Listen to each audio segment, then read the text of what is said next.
আজকের রেসিপি ঢ্যাঁড়সের কষা ঝাল কিভাবে কম তেলে কম মশলায় আর কম সময় বানিয়েছি সেটাই দেখাবো। নমস্কার বন্ধুরা, মাই সিম্পল লাইফস্টাইল ব্লগে স্বাগত জানাই। একটু ভিডিও স্কিপ করবেন না, মনোযোগ সহকারে দেখবেন। প্রথমে একটা ফ্রাইং প্যানে দিয়ে দেবো 3 টেবিল চামচ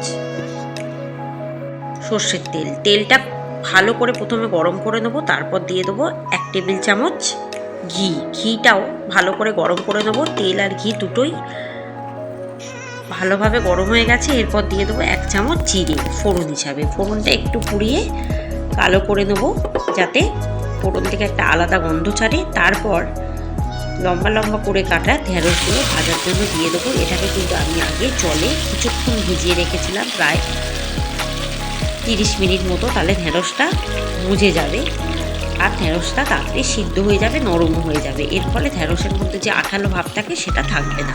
এরপর দিয়ে দেবো 1 চামচ হলুদ গুঁড়ো দিয়ে ভালো করে ঢ্যাঁড়সটাকে ভাজতে থাকবে।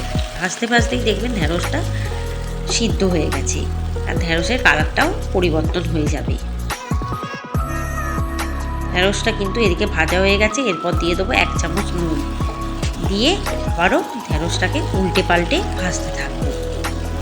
এবার আমি কিছু মশলা বাটবো ঢ্যাঁড়সে দেওয়ার জন্য। তার দিয়ে দেবো 10 কোয়া রসুন, 5টা কাঁচা লঙ্কা, 2টো টমেটো, 1 টেবিল চামচ চারমগজ, 1 টেবিল চামচ ধনে গুঁড়ো, 1 টেবিল চামচ মৌরি।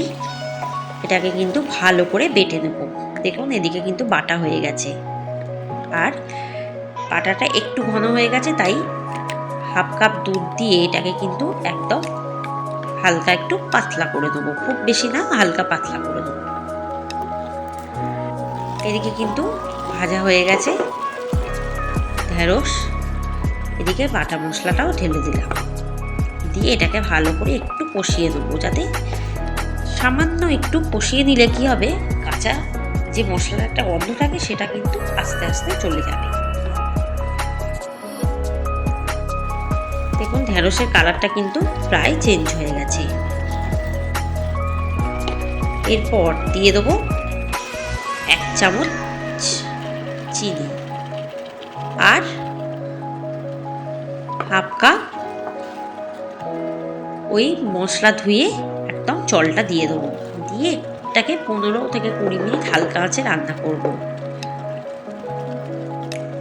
এরপর দিয়ে দেবো আরও 1 টেবিল চামচ নামানোর আগে ঘি দিয়ে ভালো করে মিশিয়ে নেবো। আর ঢ্যাঁড়সটা সিদ্ধ হয়ে যায় সেই জন্য অপেক্ষা করবো। আবার খুব বেশি যেন ঢ্যাঁড়সটা না সেদ্ধ হয়ে যায়, একটু মাখা মাখা হলেই কিন্তু নামিয়ে নেবো। নুনটা নিজেরা স্বাদ অনুসারে একটু চেক করে নেবেন।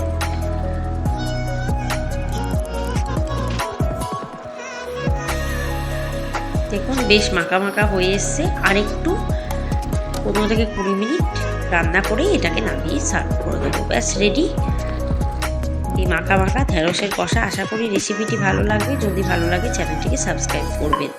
ওপর থেকে একটু চিলি ফ্লেক্স ছড়িয়ে দেবো। একটু ঝাল ঝাল মিষ্টি মিষ্টি খেতে হবে, যা গরম ভাতের সাথে ভীষণই ভালো লাগবে। রেসিপিটি বাড়িতে বানিয়ে দেখবেন। আর আগামী রেসিপির জন্য অবশ্যই আমার চ্যানেলে চোখ রাখবে। চ্যানেলটিকে সবার মাঝে শেয়ার করবেন। আর ধন্যবাদ।